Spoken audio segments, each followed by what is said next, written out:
안녕하세요. 오늘도 우리 채널을 찾아주신 여러분, 진심으로 환영합니다. 인생의 황혼기에 접어들면 지난날의 기쁨보다는 가슴에 묻어둔 아픔이 더 선명하게 떠오르곤 하지요. 오늘 들려드릴 이야기는 평생토록 짊어진 슬픔을 마치 떼어낼 수 없는 혈육처럼 끌어안고 살아온 한 어머니의 고백입니다. 가슴 시린 이 이야기를 통해 지금 여러분 곁에 있는 소중한 사람들의 손을 한 번 더 따뜻하게 잡아주시는 시간이 되길 바랍니다. 본격적인 사연 소개에 앞서 구독과 좋아요를 눌러주시면 부족한 제가 영상을 만드는데 정말 큰 힘이 됩니다. 창밖에는 붓다 못해 검붉은 단풍이 속절없이 지고 있습니다. 가평의 늦가을 바람은 유난히 차갑고 매섭네요. 바람이 불 때마다 앙상한 가지 끝에 매달려 있던 잎사귀들이 하나둘 바스락거리는 소리를 내며 떨어집니다. 마치 제 목숨줄이 하나씩 끊어지는 소리 같아서 저는 하루 종일 그 창가에 앉아 떨어지는 낙엽을 세어보곤 합니다. 제 이름은 서윤입니다. 올해로 65이 되었습니다. 남들은 저를 보고 말합니다. 곱게 늙은 귀부인 같다고. 평생 손에 물 한 방울 안 묻히고 우아하게 피아노나 치면서 살았을 것 같다고요. 네, 겉모습은 그랬을지도 모릅니다. 저는 대학 강단에서 학생들에게 피아노를 가르쳤고 남부럽지 않은 집에서 살았으며 제법 명망 있는 교수로 불렸으니까요. 하지만 그건 껍데기에 불과했습니다. 제 속은 이미 오래전부터 썩어 문드러져 시커먼 재가 되어버린 지 오래입니다. 지금 저는 가평의 한 호스피스 병동에 있습니다. 의사 선생님은 제게 남은 시간이 길어야 한 달, 짧으면 일주일이라고 하더군요. 난소에서 시작된 암세포가 뱃속 장기 곳곳에 퍼져서 이제는 손을 쓸 수 없는 지경이랍니다. 밤마다 뱃속을 후벼 파는 듯한 통증이 밀려옵니다. 마치 날카로운 칼로 내장을 도려내는 것 같은 끔찍한 고통이지요. 간호사들은 제게 묻습니다. 왜 진통제를 거부하시냐고. 모르핀 주사 한 방이면 편안하게 잠들 수 있는데 왜 이 생지옥을 사서 견디시냐고 말입니다. 그들이 보기엔 제가 미친 노인네거나 고행을 자처하는 광신도처럼 보일지도 모르겠습니다. 하지만 저는 고개를 젓습니다. 이 고통만이 지금 제가 살아있음을 느끼게 해주는 유일한 감각이기 때문입니다. 아니, 더 정확히 말하면 이 끔찍한 아픔이 제 몸을 찢어놓을 때마다 저는 먼저 떠난 내 불쌍한 두 아들의 고통을 아주 조금이나마 이해할 수 있을 것 같은 착각에 빠지기 때문입니다. 내 몸에 칼을 대지 않고 약 기운에 취해 몽롱해지지 않고 오롯이 맨정신으로 이 끔찍한 통증을 받아내는 것. 이것이 제가 세상에 남기는 마지막 속죄이자 먼저 간 아이들에 대한 제 방식의 예의입니다. 그렇게라도 하지 않으면 저승문턱에서 아이들을 만났을 때 감히 엄마 왔다라고 말할 면목조차 없을 것 같아서요. 제 인생은 어쩌면 처음부터 불협화음이었습니다. 남편은 저명한 집안의 아들이었고 우리는 모두의 축복 속에 결혼했습니다. 첫 아이를 가졌을 때 세상 모든 것이 장밋빛으로 보였습니다. 뱃속에서 힘차게 발길질을 해대는 아이를 느끼며 저는 이 아이가 자라 피아노를 치고 멋진 청년이 되어 세상을 누비는 상상을 하곤 했습니다. 하지만 신은 제게 그런 평범한 행복조차 허락하지 않으셨습니다. 첫째 우진이가 태어나던 날을 기억합니다. 유난히 울음소리가 컸던 아이. 하지만 아이는 자라면서 눈을 맞추지 않았습니다. 이름을 불러도 돌아보지 않았고 하루 종일 벽만 바라보며 괴성을 질렀습니다. 3살이 되어서야 받은 진단명은 자폐성 발달장애 1급. 하늘이 무너진다는 표현은 너무나 진부합니다. 제 세상이 그 자리에서 가루가 되어 사라지는 기분이었습니다. 남편은 그 현실을 견디지 못했습니다. 그는 완벽주의자였습니다. 자신의 흠결 없는 인생에 장애아라는 오점이 생겼다는 사실을 그는 참을 수 없어 했습니다. 아이가 소리를 지르며 바닥을 구를 때마다 남편의 얼굴은 경멸과 공포로 일그러졌습니다. 당신 핏줄에 문제가 있는 거 아니야? 우리 집안엔 이런 일이 없었어. 그가 내뱉은 그 차가운 말 한마디가 비수처럼 제 가슴에 꽂혔습니다. 결국 우진이가 5살이 되던 해 남편은 도망치듯 집을 나갔습니다. 위자료 명목으로 던져준 돈과 집 한 채, 그것이 그가 남긴 전부였습니다. 저는 울 시간조차 없었습니다.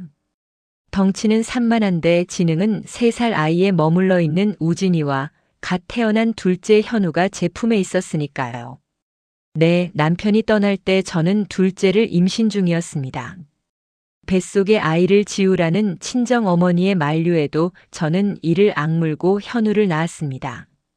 우진이에게 형제라도 만들어주지 않으면 훗날 내가 죽고 난 뒤 이 아이는 세상에 홀로 남겨질 테니까요. 그 이기적인 욕심이 어쩌면 비극의 시작이었는지도 모릅니다. 홀로 2 아들을 키우는 삶은 전쟁이었습니다. 새벽 5시에 일어나 아이들 도시락을 싸고 우진이를 특수학교에 보내고 학교로 출근해 학생들을 가르치고 다시 아이들을 데려와 씻기고 먹이고 재우는 일상. 제 손은 피아노 건반 위보다 걸레와 기저귀를 만지는 시간이 더 많았습니다. 그래도 버틸 수 있었던 건 둘째 현우 때문이었습니다. 현우는 형과는 달랐습니다. 영리하고 속이 깊고 무엇보다 엄마를 끔찍이 생각하는 아이였습니다. 형이 아무 이유 없이 소리를 지르며 제 머리채를 잡아 뜯을 때면 고작 7살 난 현우가 달려와 형의 팔을 붙들고 울면서 소리쳤습니다. 형아, 하지 마. 엄마 아파. 그러지 마. 그 작은 몸으로 형을 막아서던 현우를 보며 저는 밤마다 이불을 뒤집어 쓰고 소리 죽여 울었습니다. 현우는 제게 아들이자 남편이자 유일한 친구였습니다. 엄마, 내가 나중에 커서 형아도 책임지고 엄마도 호강시켜 줄게. 걱정하지 마. 초등학교 때 쓴 일기장에 적힌 그 삐뚤빼뚤한 글씨를 보며 저는 다시 살아갈 힘을 얻곤 했습니다. 하지만 불행은 때로 몰려온다고 했던가요? 현우가 중학교 2학년이 되던 해 비가 억수같이 쏟아지던 여름날이었습니다. 학교에서 전화를 받았습니다. 현우가 교통사고를 당했다고요. 병원 응급실로 달려갔을 때 피투성이가 된 현우보다 더 제 마음을 찢어놓은 것은 경찰의 말이었습니다. 학교 일진들이 현우 학생을 괴롭혔나 봅니다. 도망치다가 그만. 빗길에 미끄러진 트럭을 미처 피하지 못하고 수술실 앞에서 저는 무릎을 꿇고 빌었습니다. 제발 목숨만 살려달라고 다리 한쪽, 아니 2쪽 다 가져가셔도 좋으니 제발 숨만 쉬게 해달라고요. 신은 제 기도를 반만 들어주셨습니다. 현우는 살아났지만 다시는 2 다리로 일어설 수 없게 되었습니다. 하반신 마비. 척수 신경이 끊어졌다는 의사의 건조한 선고 앞에서 저는 실신하고 말았습니다. 현우가 깨어난 날 아이는 울지 않았습니다. 오히려 하얗게 질린 얼굴로 제 손을 잡으며 말했습니다. 엄마 미안해. 내가 조심했어야 했는데. 엄마 힘들게 해서 미안해. 그 착한 아이의 눈에서 눈물이 주르륵 흐르는데 저는 차라리 제가 죽어버리고 싶었습니다. 똑똑하고 장래가 촉망되던 둘째는 휠체어에 앉게 되었고 힘이 장사고 몸이 튼튼한 첫째는 세상과 소통하지 못한 채 방 안에 갇혀 있었습니다. 걷지 못하는 머리 좋은 동생, 그리고 걷지만 생각하지 못하는 형. 사람들은 우리 가족을 보며 수군거렸습니다. 저 집 엄마는 무슨 죄를 지어서 저런 벌을 받나. 그들의 동정 어린 시선이 비수가 되어 제 등을 찔렀습니다. 하지만 우리는 살아내야 했습니다. 퇴원 후 우리 집 풍경은 기묘하게 변했습니다. 휠체어에 앉은 현우가 형에게 지시를 내립니다. 형, 거기 컵 좀 줘. 그러면 우진이는 희죽희죽 웃으며 컵을 가져다 줍니다. 산책을 나갈 때면 덩치 큰 우진이가 현우의 휠체어를 밉니다. 형 왼쪽으로. 아니, 거기 말고 저쪽.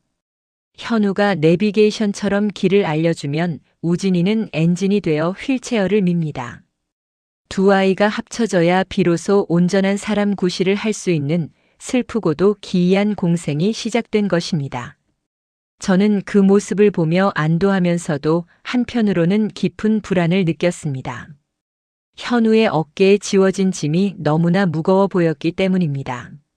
자기 몸 하나 건사하기도 힘든 휠체어 위에 아이가 평생 짐승처럼 날뛰는 형까지 떠안고 살아야 한다는 사실이 저를 숨막히게 했습니다.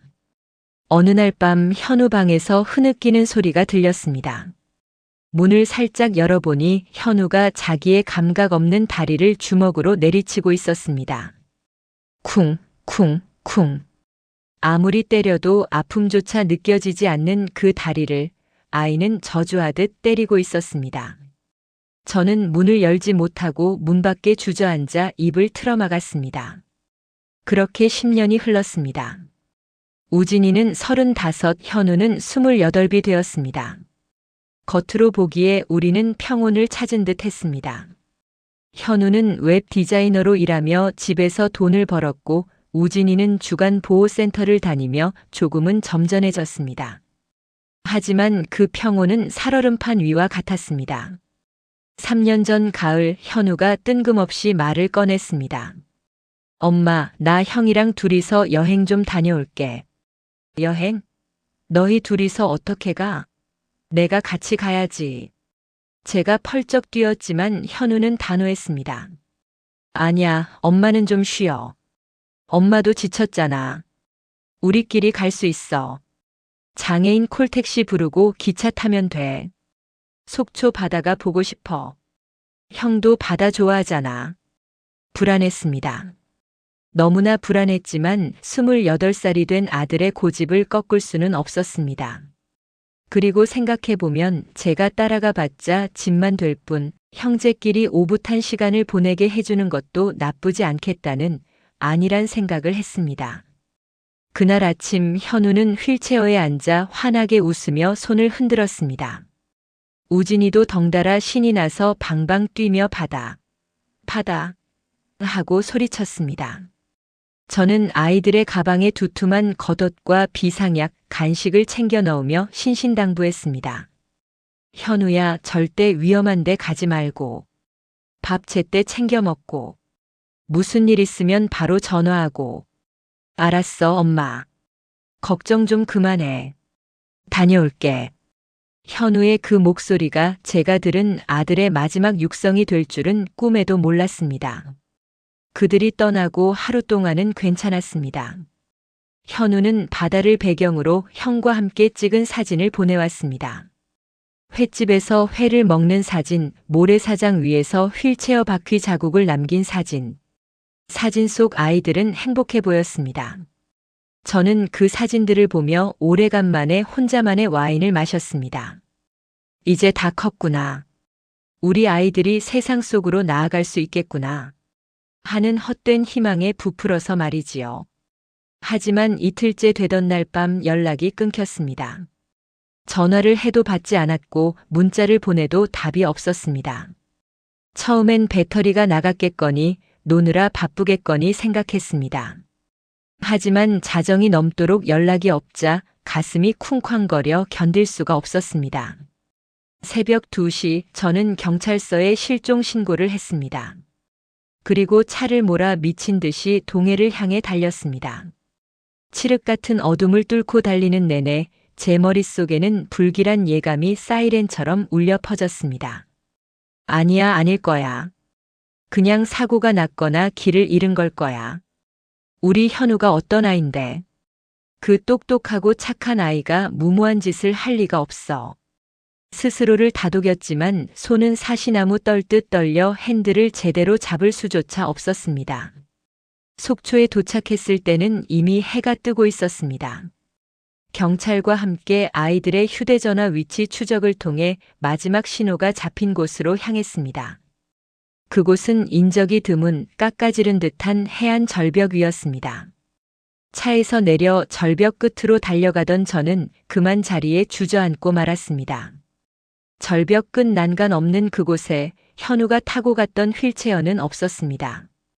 대신 젖은 흙바닥에 선명하게 찍힌 두 줄의 바퀴 자국만이 허공을 향해 길게 뻗어 있었습니다. 바퀴 자국은 망설임이 없었습니다. 멈췄다가 다시 간 흔적도 돌리려고 애쓴 흔적도 없었습니다. 그냥 일직선으로 바다를 향해 곧장 뻗어나가 있었습니다. 그 옆에는 우진이의 큼직한 발자국들이 어지럽게 찍혀 있다가 휠체어 바퀴 자국과 함께 벼랑 끝에서 사라져 있었습니다. 안 돼! 으악! 저는 짐승 같은 비명을 지르며 바다를 향해 기어갔습니다. 저 아래 시퍼런 파도만이 무심하게 절벽을 때리고 있었습니다. 아무것도 보이지 않았습니다. 내 아들들도 휠체어도 세상 그 어디에도 없었습니다. 경찰이 발견한 것은 현우의 가방 속에 들어있던 물에 젖지 않게 비닐로 꽁꽁 싸맨 유서 한 장뿐이었습니다. 저는 떨리는 손으로 그 종이를 펼쳤습니다. 엄마 미안해. 정말 미안해. 근데 나 너무 힘들어.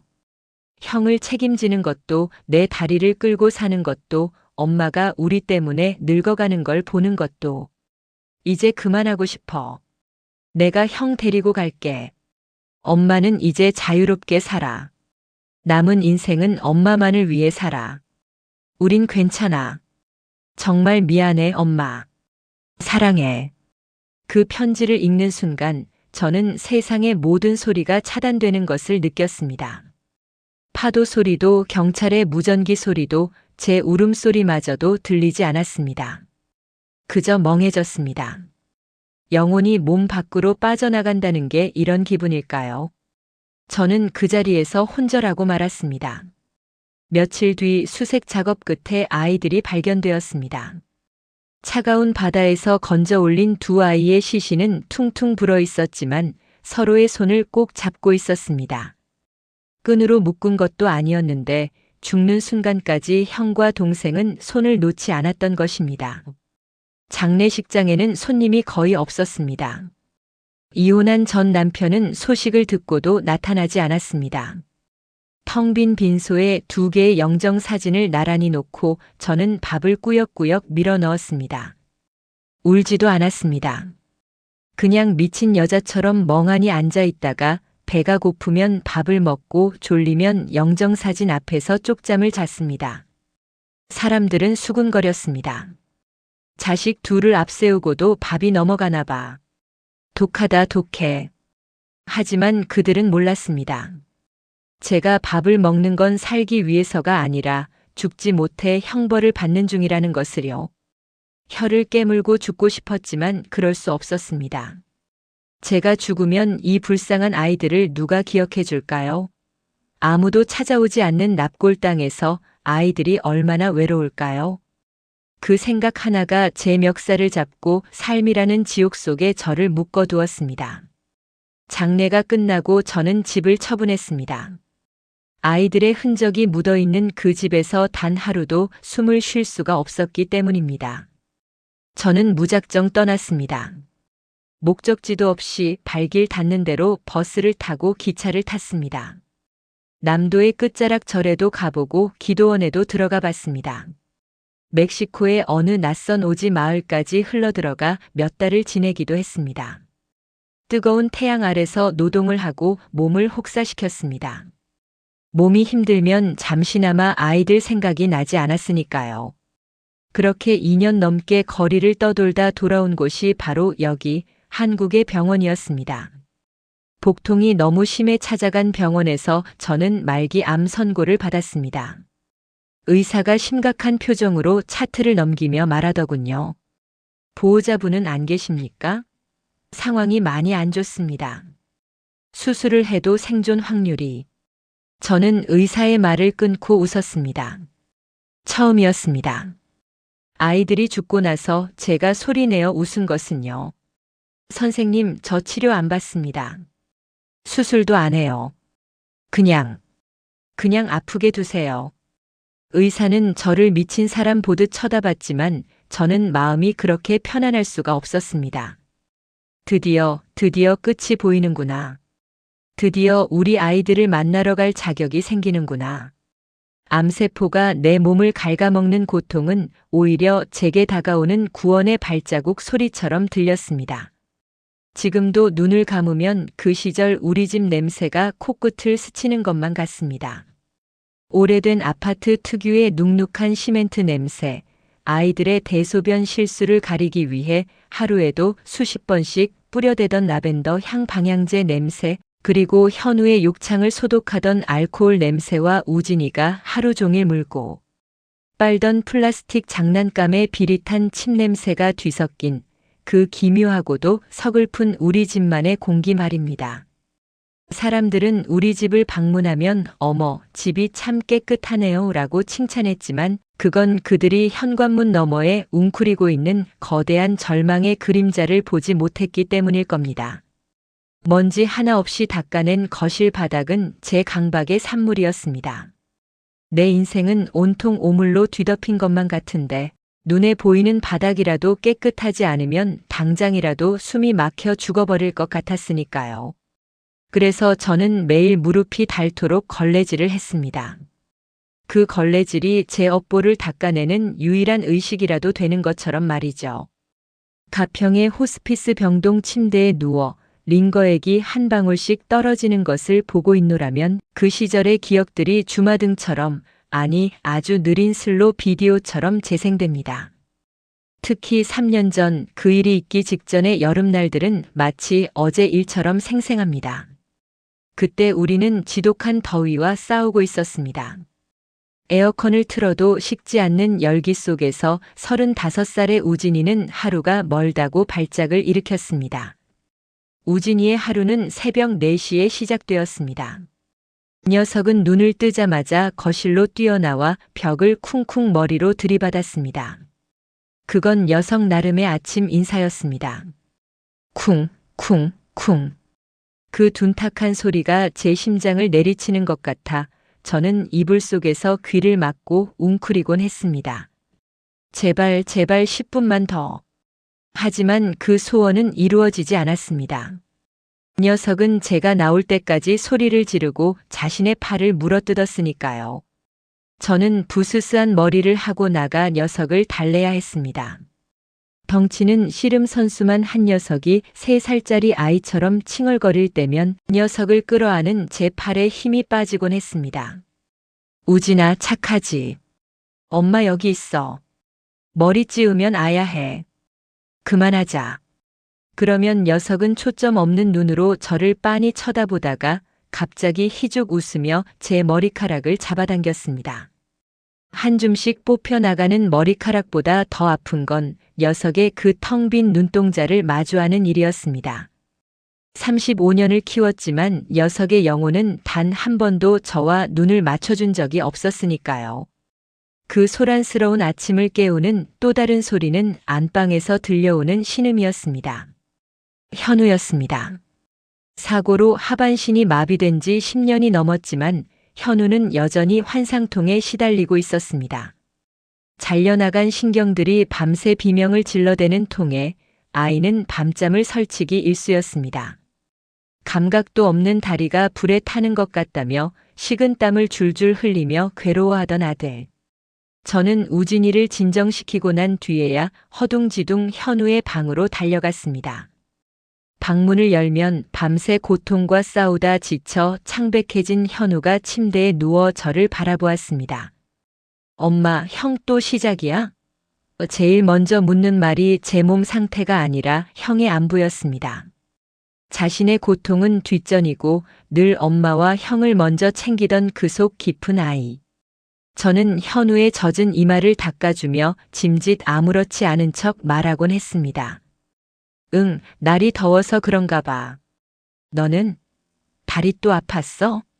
진통제 좀 줄까? 아니, 괜찮아. 참을만 했어. 엄마, 나 물 좀 줘. 괜찮다는 말. 현우는 그 말을 입버릇처럼 달고 살았습니다. 참을만 하다는 말, 괜찮다는 말. 그 거짓말들이 켜켜이 쌓여 아이의 속을 얼마나 썩어 들어가게 했을지 그때의 저는 짐작조차 하지 못했습니다. 아니, 알면서도 모른 척했는지도 모릅니다. 제가 무너지면 우리 세 식구는 끝장이라는 생각에 아들의 고통을 정면으로 마주할 용기가 없었으니까요. 오전 일과는 전쟁 같았습니다. 우진이를 씻기고 밥을 먹여주간 보호센터에 보내는 것만으로도 제 하루 에너지의 절반은 소진되었습니다. 우진이가 밥알을 온 사방에 튀기며 먹는 동안 저는 현우의 휠체어를 침대 옆으로 가져다 댔습니다. 현우는 상체 힘만으로 끙차하고 몸을 옮겼습니다.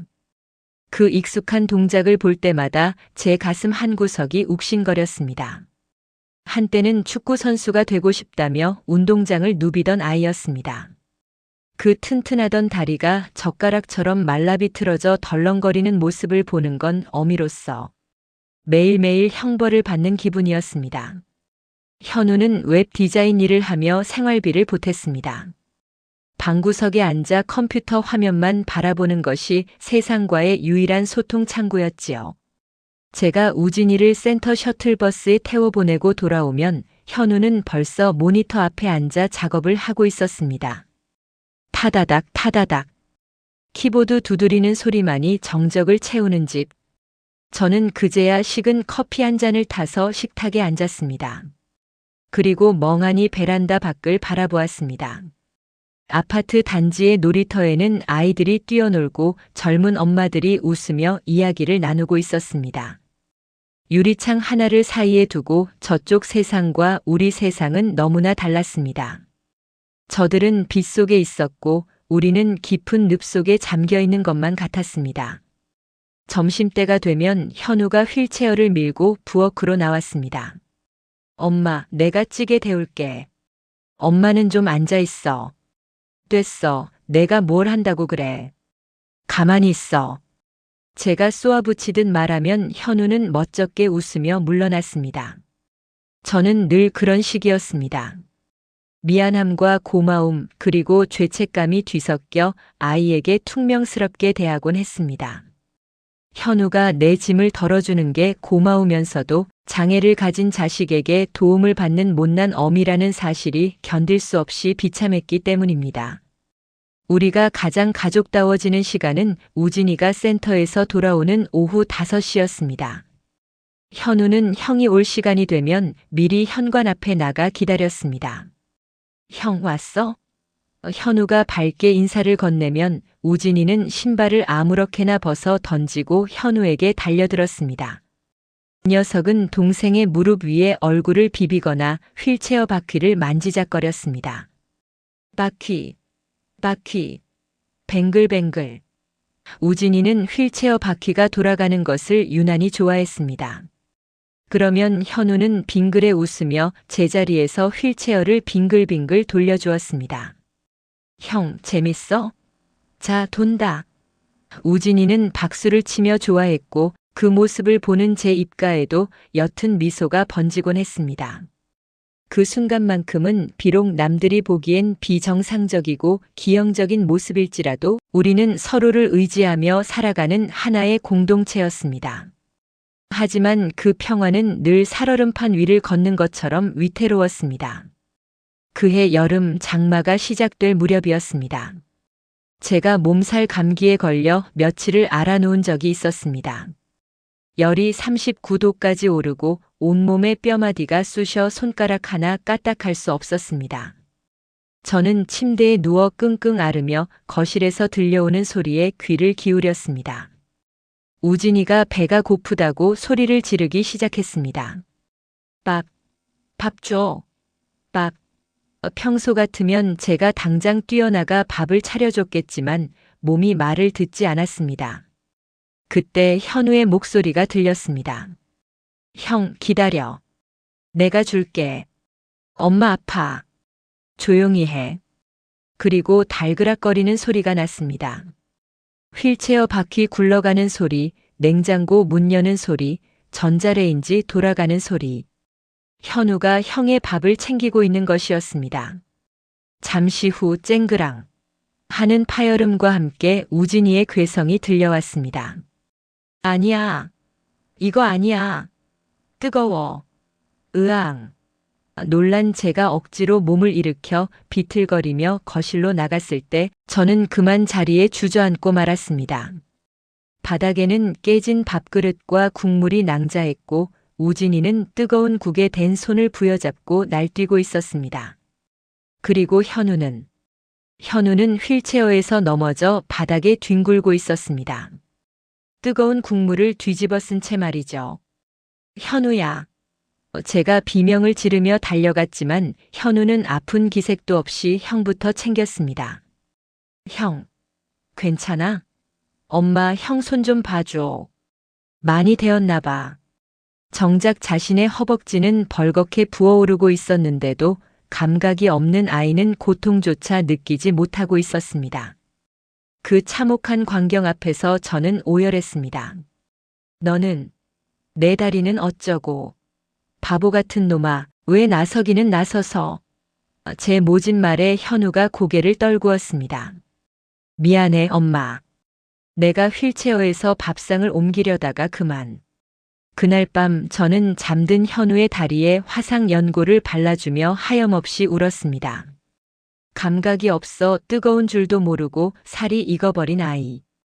엄마를 대신해 형을 돌보려다 쓰러진 아이.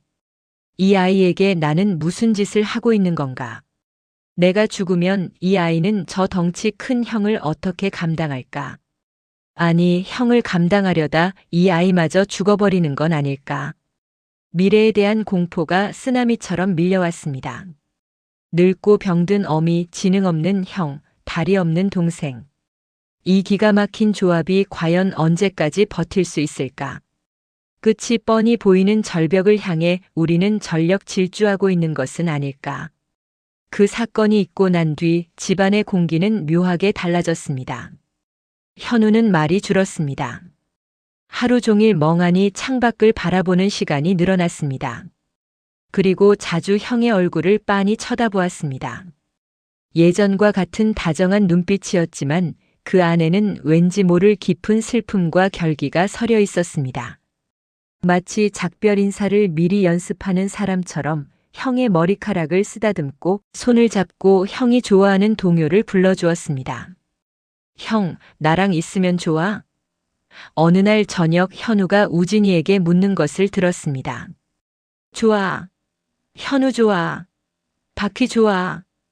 우진이는 아무 생각 없이 해맑게 대답했습니다. 그래. 형이 좋으면 나도 좋아. 형, 우리는 항상 같이 있을 거야. 알지? 내가 형 지켜줄게. 끝까지. 끝까지. 그 단어가 제 가슴에 돌덩이처럼 얹혔습니다. 현우가 말하는 끝이 어디를 의미하는지 그때는 미처 묻지 못했습니다. 그저 철없는 형을 안심시키는 동생의 착한 마음이려니 생각했을 뿐입니다. 그리고 며칠 뒤 현우가 여행 이야기를 꺼냈습니다. 엄마, 우리 속초 가자. 아니, 형이랑 나랑 둘이서. 처음엔 반대했지만 현우의 눈빛이 너무나 간절했습니다. 엄마, 나도 좀 숨 쉬고 싶어. 매일 방구석에만 있으니까 답답해서 미칠 것 같아. 형도 받아본 지 오래됐잖아.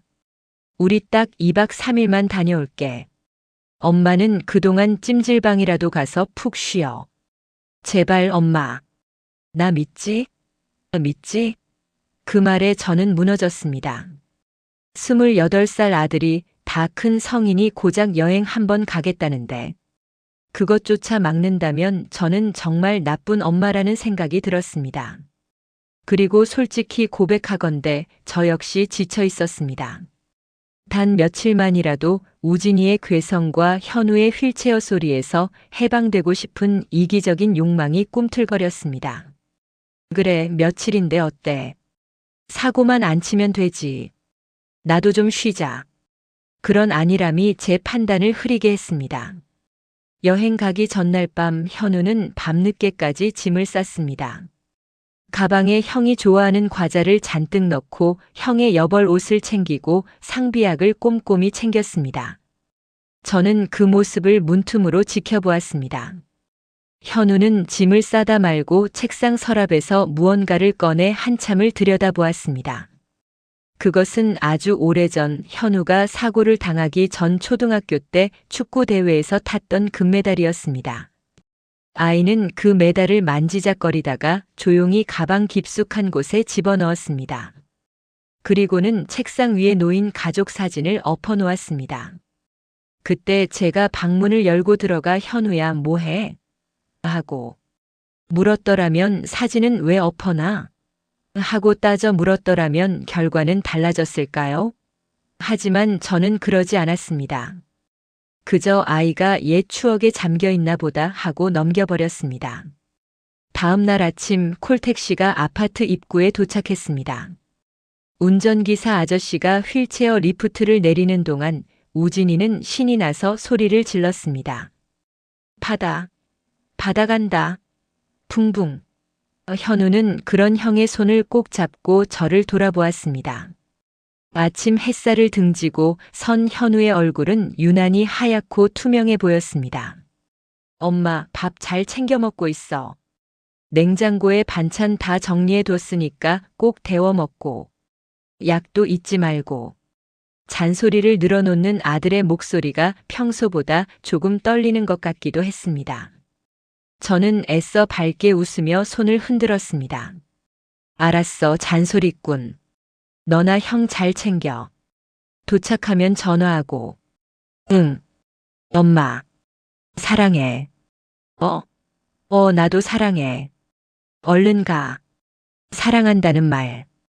현우가 평소에 잘하지 않던 그 낯간지러운 말을 했을 때 저는 왜 가슴이 철렁 내려앉지 않았을까요? 왜 그 말을 마지막 인사로 듣지 못했을까요? 택시가 멀어지는 것을 보며 저는 안도의 한숨을 내쉬었습니다. 드디어 해방이다. 드디어 쉴 수 있다. 하는 생각에 발걸음이 가벼워지기까지 했습니다.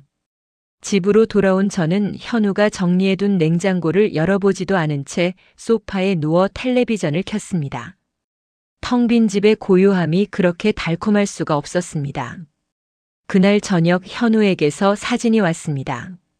속초 바다를 배경으로 V를 그리고 있는 우진이와 휠체어에 앉아 미소 짓고 있는 현우. 그 사진 속 현우의 미소는 너무나 평온해 보였습니다. 마치 모든 짐을 내려놓은 사람처럼, 세상의 모든 고뇌를 초월한 사람처럼 말이죠. 저는 그 사진을 제 휴대폰 배경 화면으로 설정했습니다. 그리고 중얼거렸습니다. 그래, 이렇게 웃으니까 얼마나 예쁘니. 앞으로도 이렇게만 살자. 조금 힘들어도 우리 셋이서 버티면 어떻게든 되겠지.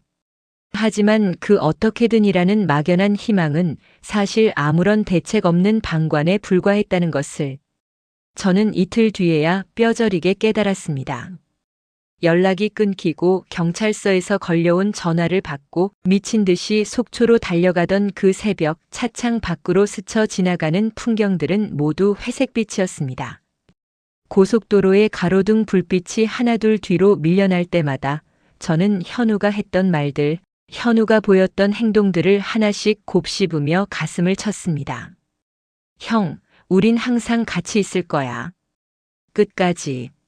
엄마, 나 믿지? 엄마 사랑해.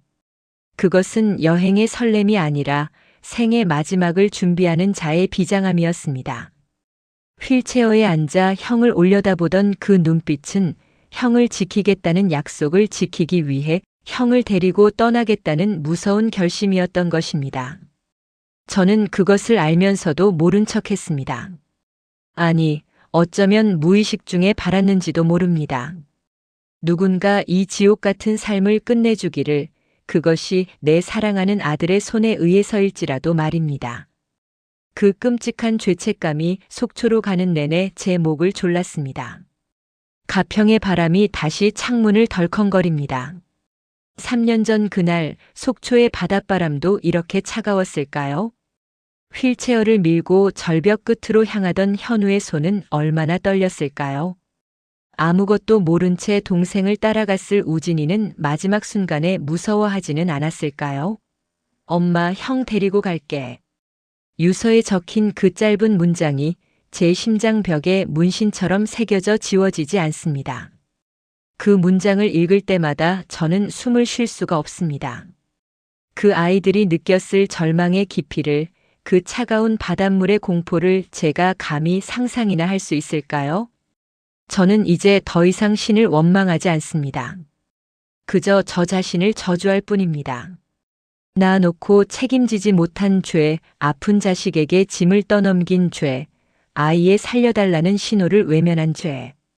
그 죄값으로 저는 지금 암세포가 내장을 파먹는 고통을 달게 받고 있습니다. 이 고통이 심해질수록 저는 묘한 안도감을 느낍니다. 아, 내가 벌을 받고 있구나. 이 아픔이 끝나면 적어도 지옥의 입구에서 아이들의 발뒤꿈치라도 볼 수 있겠구나. 짐승이 썩는 듯한 냄새. 그건 제 뱃속에서 나는 냄새가 아니라 제 영혼이 부패하는 냄새였을 겁니다. 아이들의 장례를 치르고 돌아온 집은 거대한 무덤과도 같았습니다. 현관 센서 등이 켜지는 찰나의 순간 저는 반사적으로 신발장을 향해 고개를 돌렸습니다. 늘 그 자리에 어지럽게 널려있던 우진이의 흑투성이 운동화와 가지런히 놓여있던 현우의 휠체어. 바퀴 자국이 묻은 슬리퍼가 보이지 않았습니다. 대신 텅 빈 타일 바닥만이 하얗게 번들거리고 있었습니다. 그 하얀 공백이 저를 비웃는 것 같아 저는 신발도 벗지 못한 채 현관에 주저앉아 한참을 떨었습니다. 집안은 지독하리만치 고요했습니다. 예전에는 이 고요함을 그토록 갈망했습니다. 우진이가 벽을 들이받는 쿵쿵 소리, 현우의 휠체어가 문턱을 넘을 때 나는 덜컹거리는 소리, 텔레비전 만화 영화의 시끄러운 배경음악. 그 모든 소음이 사라진 집은 평화가 아니라 진공 상태였습니다. 숨을 쉴 때마다 폐 속으로 들어오는 공기가 너무나 차갑고 날카로워서 저는 가슴을 움켜쥐고 거실 한복판에 웅크렸습니다. 3일 만에 돌아온 집은 그대로였습니다.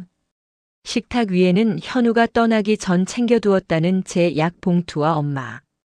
밥 꼭 챙겨 먹으라고 쓴 포스트잇이 그대로 붙어 있었습니다. 냉장고를 열어보니 반찬 통마다 현우의 글씨로 멸치볶음 마이너스 전자레인지 30초 김치찌개. 마이너스 냄비에 끓여서 같은 메모가 붙어 있었습니다. 그 메모지들이 마치 아이의 유언장처럼 보여서 저는 냉장고 문을 닫지도 못한 채 그 자리에 서서 통곡했습니다. 차가운 냉기가 다리 위로 흘러내렸지만 제 심장이 얼어붙는 추위에 비할 바가 아니었습니다. 그날부터 저는 집이라는 감옥에 갇혔습니다. 배가 고프다는 감각은 죄악이었습니다. 목이 말라 물 한 모금을 삼키려다가도 차가운 바닷물을 들이켰을 아이들 생각에 목구멍이 막혀 캑캑거리고 토해냈습니다. 잠을 자는 것도 무서웠습니다. 눈을 감으면 어김없이 속초의 그 절벽이 나타났습니다. 휠체어를 탄 현우가 휠체어를 미는 우진이가 뒤도 돌아보지 않고 허공을 향해 날아오르는 장면이 슬로 비디오처럼 반복되었습니다.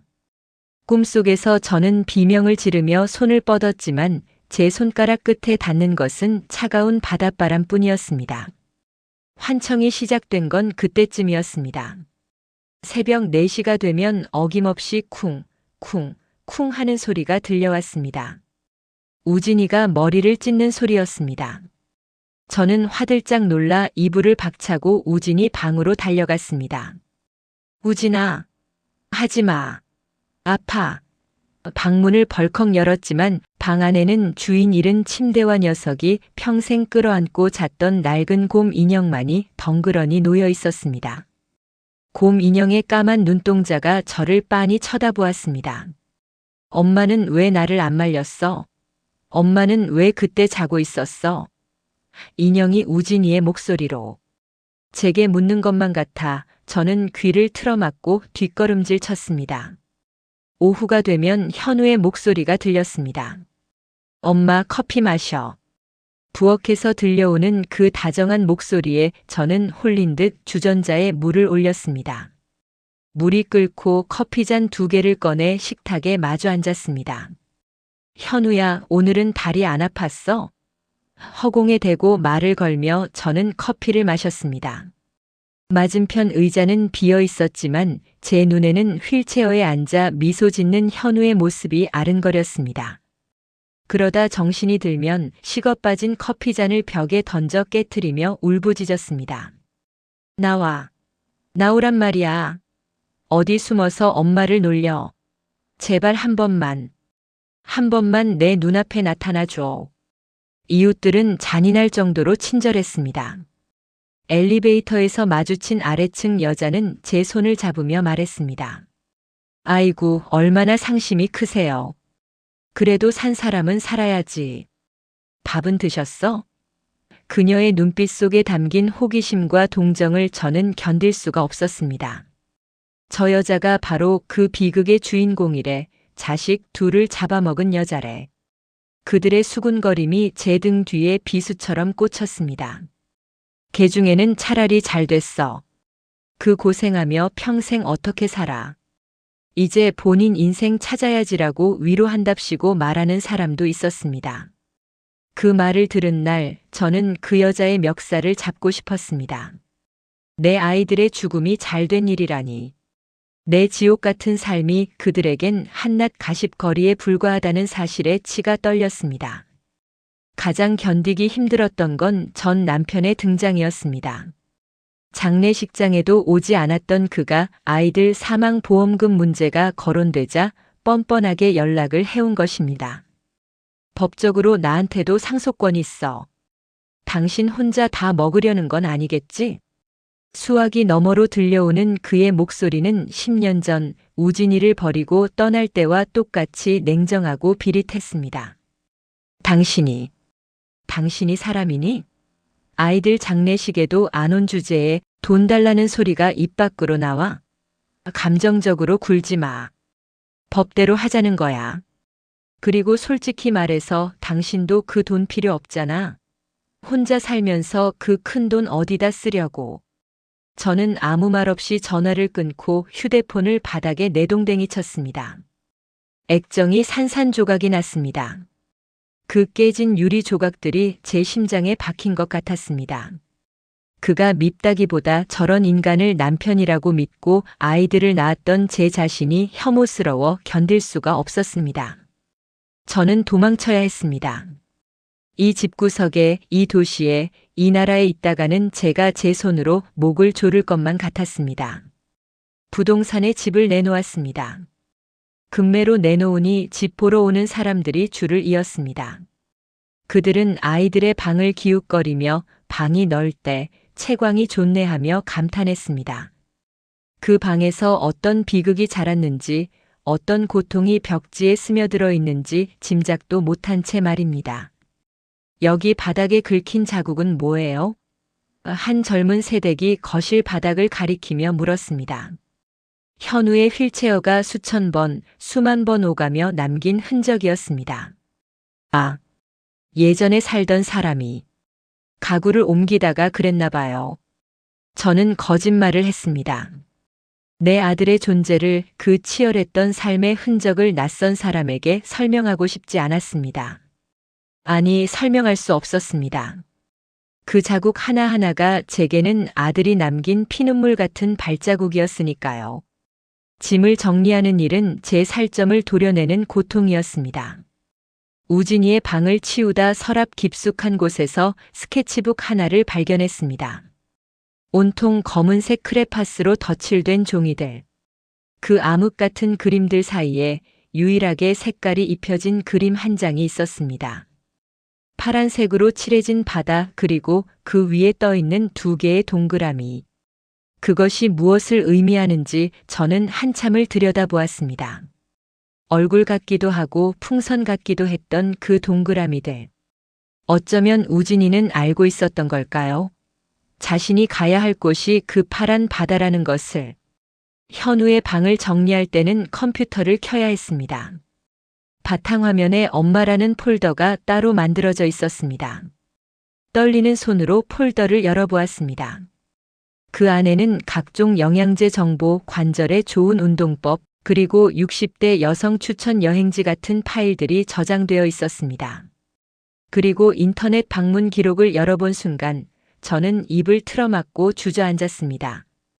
장애인 휠체어 바다 여행, 강원도 장애인 콜택시, 휠체어 갈 수 있는 절벽, 안락사 방법, 고통 없이 죽는 법. 현우는 준비하고 있었던 겁니다. 엄마를 위한 영양제를 검색하면서 동시에 형과 함께 죽을 장소를 찾고 있었던 겁니다. 그 처절한 검색어들 사이에서 아이가 얼마나 울었을지, 얼마나 무서웠을지 상상하니 억장이 무너져 내렸습니다. 저는 모니터를 끌어안고 짐승처럼 울부짖었습니다. 미안하다, 현우야. 미안해. 엄마가 몰랐어. 엄마가 바보였어. 집이 팔리고 짐이 트럭에 실려 나가는 날, 저는 마지막으로 텅 빈 거실에 섰습니다. 10년 넘게 우리 셋이 지지고 볶으며 살았던 공간. 휠체어 바퀴 소리와 괴성과 웃음소리가 뒤섞여 있던 공간. 이제 그 모든 것이 사라지고 휑한 벽만이 저를 내려다보고 있었습니다. 저는 무릎을 꿇고 바닥에 입을 맞췄습니다. 잘 있어라. 다시는 오지 않으마. 그것은 집에 대한 작별 인사가 아니라 제 지난 삶에 대한, 그리고 엄마로서의 제 자신에 대한 영원한 결별 선언이었습니다. 저는 무작정 남쪽으로 내려갔습니다. 사람이 없는 곳, 나를 아는 사람이 단 한 명도 없는 곳을 찾았습니다. 전라남도의 한 외진 섬마을. 하루에 배가 2번밖에 들어오지 않는 고립된 곳이었습니다. 저는 그곳에 다 쓰러져가는 빈집을 하나 빌렸습니다. 마을 사람들은 저를 서울댁이라 부르며 호기심을 보였지만 저는 입을 닫았습니다. 남편은 먼저 갔고 자식들은 외국에 있어요. 그냥 조용히 살다 가려고 왔습니다. 그 거짓말이 제 신분증이 되었습니다. 섬에서의 삶은 단순하고 고됐습니다. 저는 마을 할머니들을 따라 갯벌에 나가 조개를 캐고 밭에서 마늘을 뽑았습니다. 평생 피아노 건반만 두드리던 손가락 마디마디가 갈라지고 피가 맺혔습니다. 하지만 육체의 고통은 오히려 저를 안심시켰습니다. 허리가 끊어질 듯 아프고 손끝이 아려올 때면 잠시나마 아이들 생각이 흐릿해졌으니까요. 밤이 되면 파도 소리가 들려왔습니다. 처음에 그 소리는 공포였습니다. 아이들을 삼킨 그 물소리 같아서 이불을 뒤집어 쓰고 떨었습니다. 하지만 시간이 지나자 그 파도 소리가 마치 자장가처럼 들리기 시작했습니다. 엄마 잘 자. 우리 괜찮아. 우진이와 현우가 파도에 실려 속삭이는 것 같았습니다. 저는 매일 밤 바닷가에 나가 소주 한 병을 비우고 바다를 향해 말을 걸었습니다. 거긴 춥지 않니? 형아는 밥 잘 먹니? 현우야, 다리는 이제 안 아프니? 대답 없는 바다를 향해 혼잣말을 쏟아내고 나면 술에 취해 갯바위 위에서 잠이 들곤 했습니다. 새벽 이슬을 맞으며 깨어날 때면 차라리 밀물에 휩쓸려 갔으면 좋았을 걸 하는 아쉬움이 들었습니다. 그렇게 2년이 흘렀습니다. 제 몸은 껍데기만 남은 고목처럼 말라갔고 얼굴은 바닷바람에 그을려 시커멓게 변했습니다. 거울 속에 비친 여자는 더 이상 우아한 음대 교수가 아니었습니다. 그저 삶에 찌들고 슬픔에 파먹힌 노파 한 명이 서 있을 뿐이었습니다. 복통이 시작된 건 그 무렵이었습니다. 처음에는 그저 체한 줄 알았습니다. 소화제를 먹어도 낫지 않고 배가 딱딱하게 굳어갔습니다. 밤마다 식은땀을 흘리며 방바닥을 굴렀지만 병원에 갈 생각은 하지 않았습니다. 이대로 죽으면 그만이지. 아이들 곁으로 갈 핑계가 생기는 건데. 하지만 고통은 제 인내심을 넘어섰습니다. 어느 날 밭일을 하다가 피를 토하며 쓰러졌고 이장님에게 엎여 육지의 병원으로 이송되었습니다. 보호자분 연락처 좀 주세요. 응급실 간호사의 말에 저는 고개를 저었습니다. 없어요. 저 혼자예요. CT를 찍고 난 후 젊은 의사가 난감한 표정으로 저를 불렀습니다. 난소암입니다. 이미 복막까지 전이가 많이 되셨네요. 왜 이제야 오셨습니까? 이 정도면 통증이 엄청나셨을 텐데. 암. 그 단어를 듣는 순간 저는 묘한 안도감에 입꼬리가 올라가는 것을 느꼈습니다. 드디어 신이 나에게 사형 선고를 내려주셨구나. 이 지루하고 고통스러운 생존이라는 형벌을 끝낼 기회를 주셨구나. 선생님, 얼마나 살 수 있나요? 제 물음에 의사는 더 당황한 듯 했습니다. 보통은 살려주세요라고 매달리는데 얼마나 남았냐고 묻는 환자의 눈빛이 너무나 평온했기 때문이겠지요. 항암 치료를 받으시면 1년 정도, 안 받으시면 3개월에서 6개월 봅니다. 치료 안 받겠습니다. 그냥 진통제나 좀 주시고 퇴원시켜 주세요. 환자분, 그래도 제 몸이에요. 제가 결정합니다. 저는 완강하게 치료를 거부하고 병원을 나왔습니다. 섬으로 다시 돌아갈까 하다가 문득 가평에 있는 이 호스피스 병원이 떠올랐습니다. 예전에 현우가 엄마를 위한 요양병원이라며 검색해 두었던 목록 중에 있었던 곳. 숲이 우거지고 창문이 넓어 풍경이 좋다던 그곳. 마지막은 아들이 골라준 곳에서 보내자. 그 생각 하나로 짐을 꾸려 이곳으로 들어왔습니다. 이곳에서의 하루는 단순합니다. 아침에 눈을 뜨면 오늘도 살아있구나 하는 실망감과 함께 창밖의 풍경을 봅니다. 점심때가 되면 억지로 미음을 몇 숟가락 넘기며 우진이가 밥을 먹던 모습을 떠올립니다. 입가에 밥풀을 묻히고 희죽 웃던 그 얼굴. 오후에는 휠체어를 타고 산책을 나갑니다. 제가 타는 휠체어 바퀴가 굴러가는 소리가 현우의 휠체어 소리와 겹쳐 들립니다. 끽끽. 그 소리에 맞춰 제 심장도 박동합니다. 통증은 날이 갈수록 심해집니다. 이제는 진통제를 먹어도 효과가 없습니다. 뱃속에 불덩이가 들어있는 것 같습니다. 장기가 녹아내리는 듯한 뜨거움. 하지만 저는 이 뜨거움을 사랑합니다. 현우가 사고 당시 느꼈을 고통, 우진이가 느꼈을 공포. 그 모든 것을 제 몸으로 체험하고 있다고 믿기 때문입니다. 어제는 꿈을 꾸었습니다. 맑은 날 너른 들판에 현우와 우진이가 서 있었습니다. 휠체어는 없었습니다. 현우가 두 다리로 튼튼하게 서서 형의 손을 잡고 있었습니다. 저를 보더니 두 아이가 환하게 웃으며 손짓했습니다. 엄마, 이리 와. 빨리 와. 저는 꿈속에서 아이들을 향해 달렸습니다.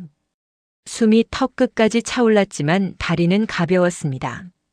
하지만 아무리 달려도 아이들과의 거리는 좁혀지지 않았습니다. 손을 뻗으면 닿을 듯 말 듯 한 거리에서 아이들은 계속 뒷걸음질 치며 웃고 있었습니다. 아직이야, 엄마. 조금만 더 있다 와. 현우의 목소리가 메아리처럼 울려 퍼지다 잠에서 깼습니다. 베개는 눈물로 축축하게 젖어 있었습니다. 아직이라니. 얼마나 더 아파야, 얼마나 더 속죄해야 너희들을 안아볼 수 있는 거니. 저는 링거줄이 주렁주렁 매달린 제 팔을 내려다보며 중얼거렸습니다.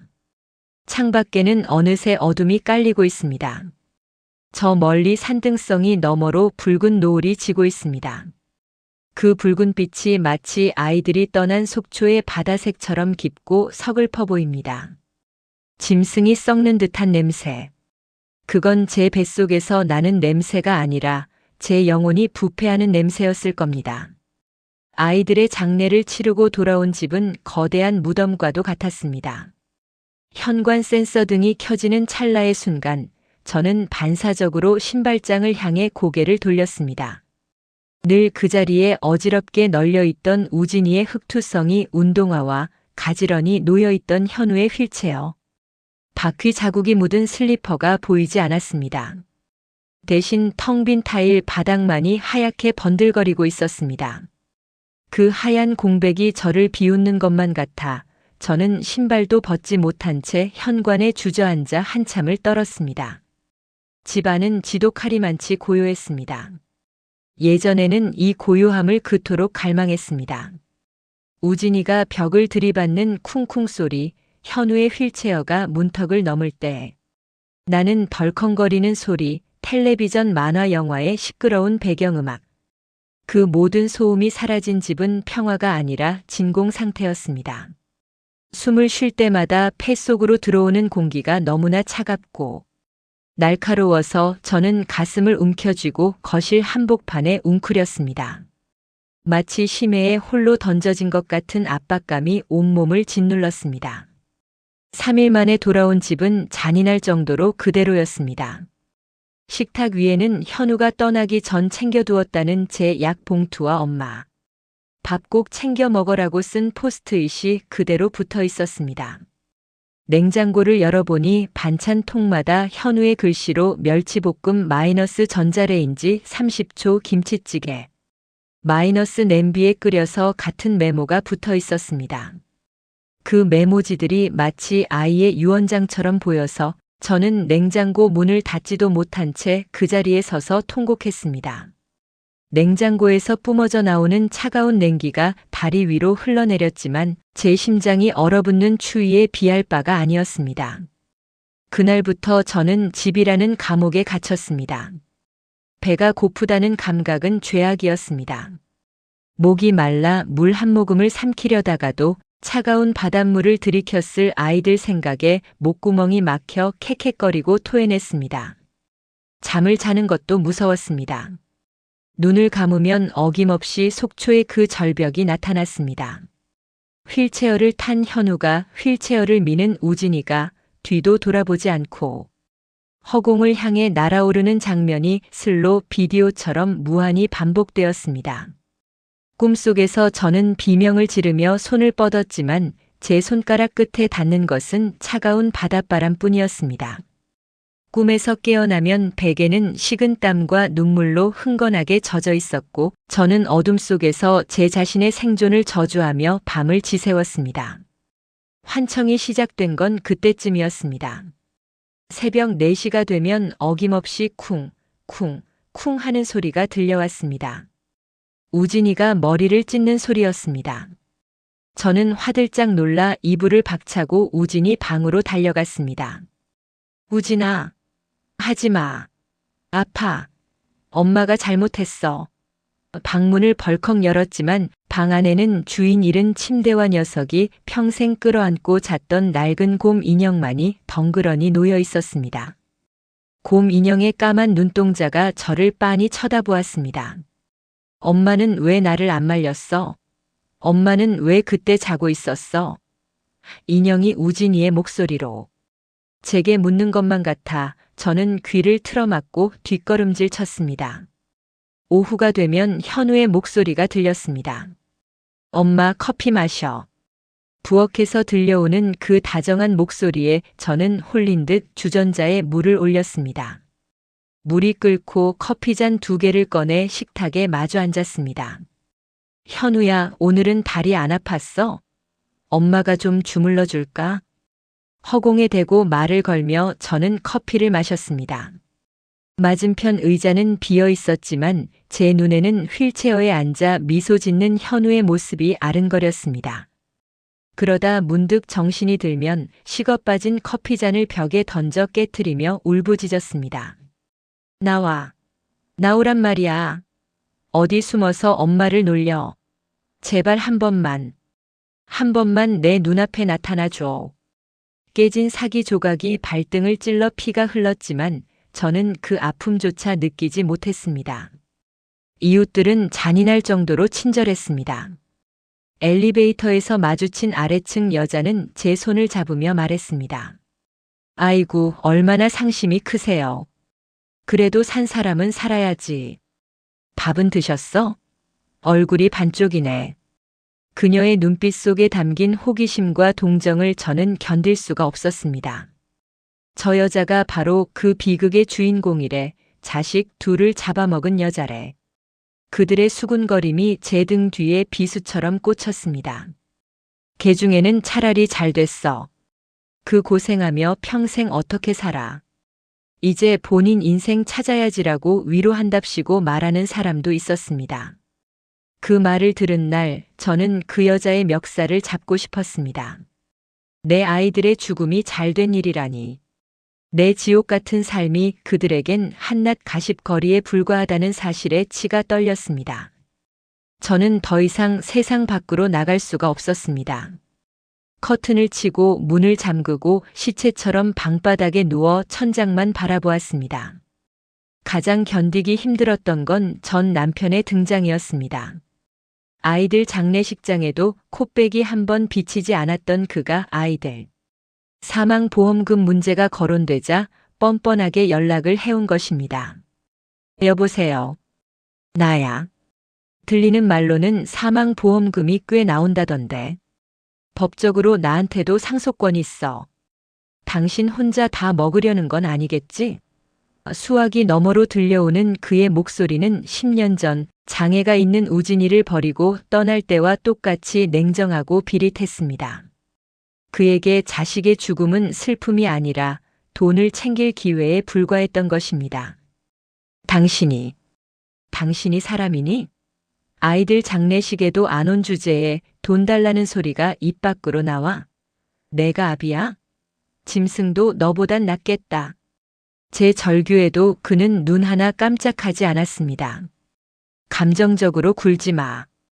법대로 하자는 거야. 그리고 솔직히 말해서 당신도 그 돈 필요 없잖아. 늙은 여자 혼자 살면서 그 큰 돈 어디다 쓰려고. 좋은 게 좋은 거 아니겠어? 저는 아무 말 없이 전화를 끊고 휴대폰을 바닥에 내동댕이 쳤습니다. 액정이 산산조각이 났습니다. 그 깨진 유리 조각들이 제 심장에 박힌 것 같았습니다. 그가 밉다기보다 저런 인간을 남편이라고 믿고 아이들을 낳았던 제 자신이 혐오스러워 견딜 수가 없었습니다. 제 인생 전체가 오물 뒤집어 쓴 것처럼 더럽게 느껴졌습니다. 저는 도망쳐야 했습니다. 이 집구석에, 이 도시에, 이 나라에 있다가는 제가 제 손으로 목을 조를 것만 같았습니다. 부동산에 집을 내놓았습니다. 금매로 시세보다 훨씬 싸게 내놓으니 집 보러 오는 사람들이 줄을 이었습니다. 그들은 아이들의 방을 기웃거리며 방이 넓대, 채광이 좋네 하며 감탄했습니다. 그 방에서 어떤 비극이 자랐는지, 어떤 고통이 벽지에 스며들어 있는지 짐작도 못한 채 말입니다. 여기 바닥에 긁힌 자국은 뭐예요? 한 젊은 새댁이 거실 바닥을 가리키며 물었습니다. 현우의 휠체어가 수천 번, 수만 번 오가며 남긴 흔적이었습니다. 바퀴가 구르고 멈추고 방향을 틀 때마다 생긴 그 수많은 생채기들. 아, 예전에 살던 사람이 가구를 옮기다가 그랬나 봐요. 저는 거짓말을 했습니다. 내 아들의 존재를, 그 치열했던 삶의 흔적을 낯선 사람에게 설명하고 싶지 않았습니다. 아니, 설명할 수 없었습니다. 그 자국 하나하나가 제게는 아들이 남긴 피눈물 같은 발자국이었으니까요. 짐을 정리하는 일은 제 살점을 도려내는 고통이었습니다. 우진이의 방을 치우다 서랍 깊숙한 곳에서 스케치북 하나를 발견했습니다. 온통 검은색 크레파스로 덧칠된 종이들. 그 암흑 같은 그림들 사이에 유일하게 색깔이 입혀진 그림 한 장이 있었습니다. 파란색으로 칠해진 바다, 그리고 그 위에 떠 있는 두 개의 동그라미. 그것이 무엇을 의미하는지 저는 한참을 들여다보았습니다. 얼굴 같기도 하고 풍선 같기도 했던 그 동그라미들. 어쩌면 우진이는 알고 있었던 걸까요? 자신이 가야 할 곳이 그 파란 바다라는 것을. 형은 아무것도 모른 채 떠난 게 아니라 동생의 손을 잡고 그 파란색 안식을 향해 스스로 걸어 들어간 것은 아니었을까요? 현우의 방을 정리할 때는 컴퓨터를 켜야 했습니다.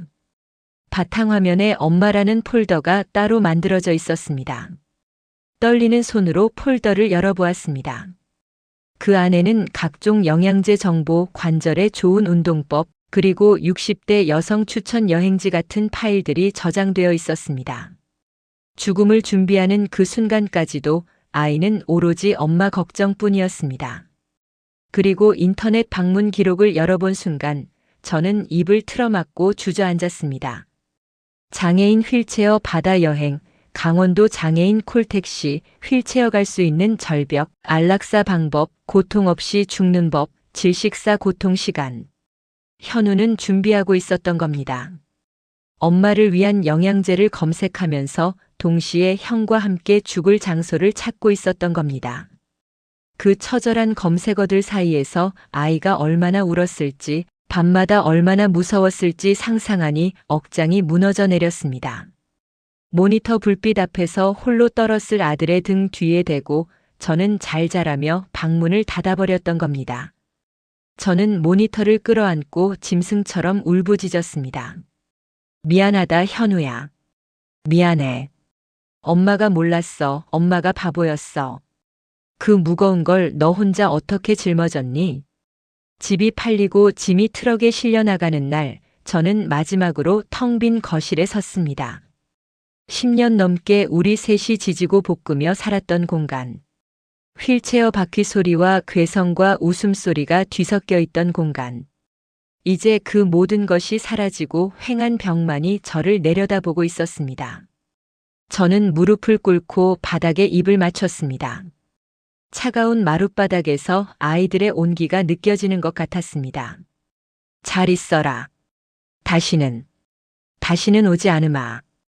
그것은 집에 대한 작별 인사가 아니라 제 지난 삶에 대한, 그리고 엄마로서의 제 자신에 대한 영원한 결별 선언이었습니다.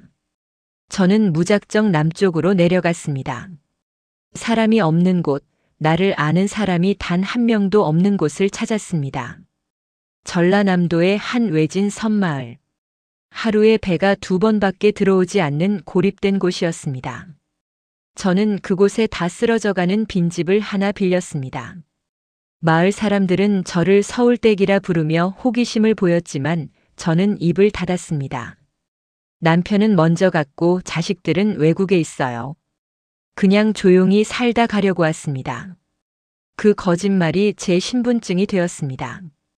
자식이 죽었다고 말하면 쏟아질 그 동정과 호기심이 두려워 저는 아이들을 외국으로 유배 보낸 비정한 어미가 되기를 자처했습니다. 섬에서의 삶은 단순하고 고됐습니다. 저는 마을 할머니들을 따라 갯벌에 나가 조개를 캐고 밭에서 마늘을 뽑았습니다.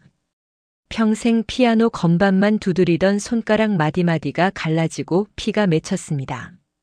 하지만 육체의 고통은 오히려 저를 안심시켰습니다.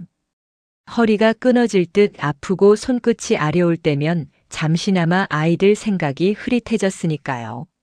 노동은 저에게 진통제였습니다.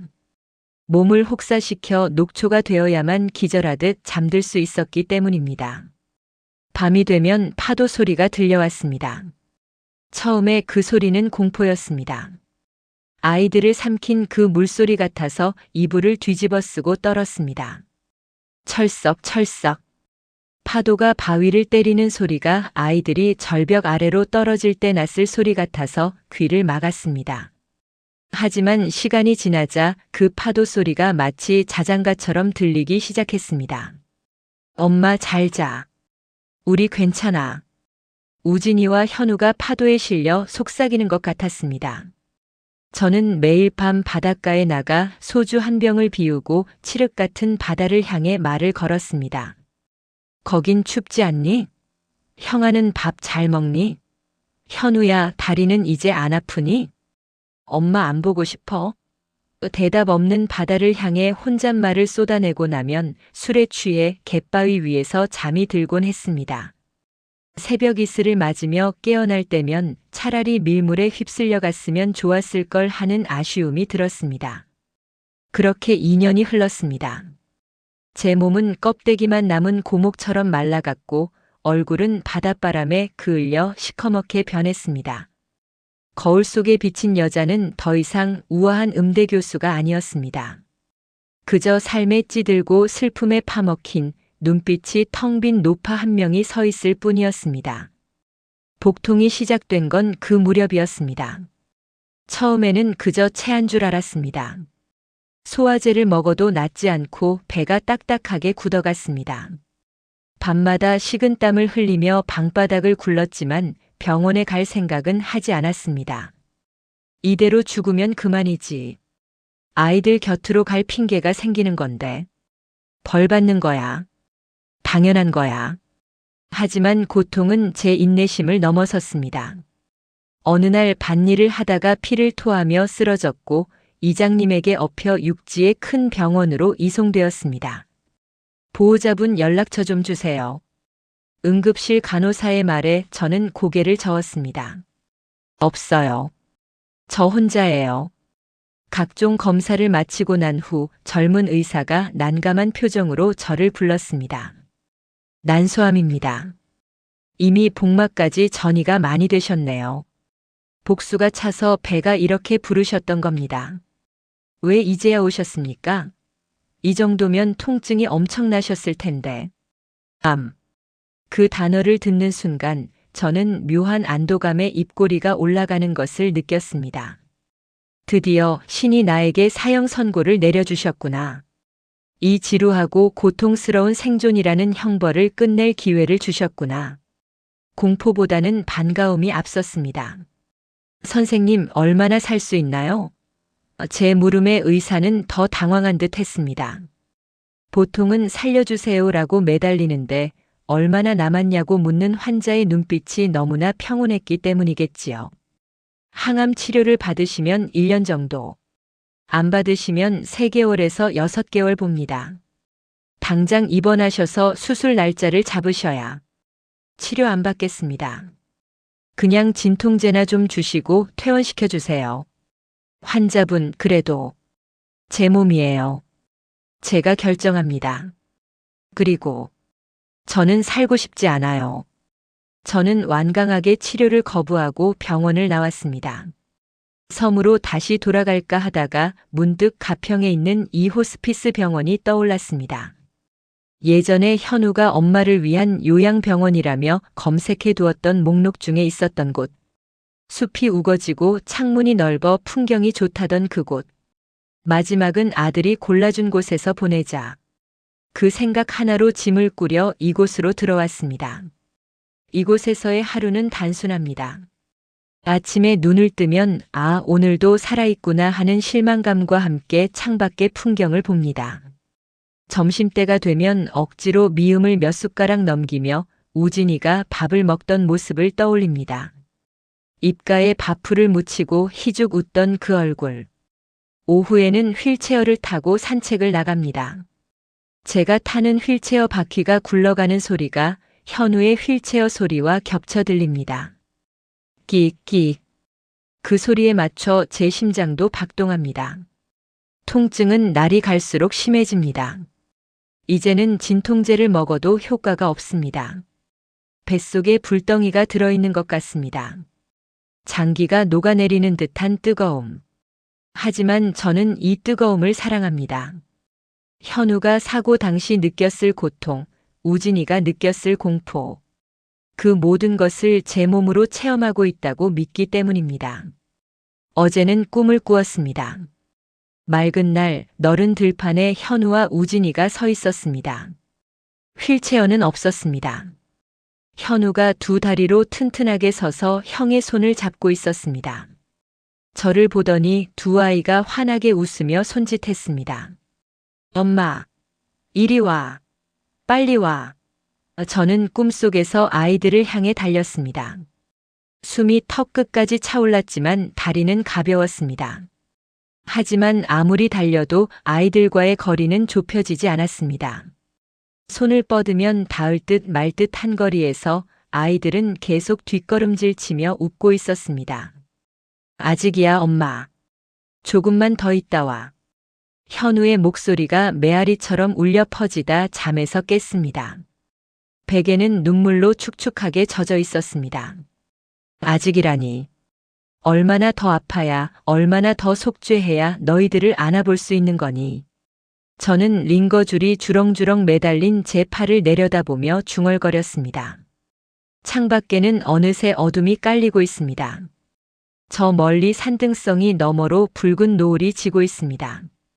그 붉은 빛이 마치 아이들이 떠난 속초의 바다색처럼 깊고 서글퍼 보입니다. 오늘 저의 이야기는 여기까지입니다. 슬픔은 결코 사라지지 않는 인생의 친척이라는 말이 있지요. 저는 이제 그 친척의 손을 잡고 제가 가야 할 곳으로 천천히 걸어가려 합니다. 부디 여러분의 삶에는 이런 아픈 이별이 없기를, 지금 곁에 있는 가족과 후회 없이 사랑하시기를 진심으로 기도합니다. 제 이야기가 마음에 와닿으셨다면 구독과 좋아요 부탁드립니다.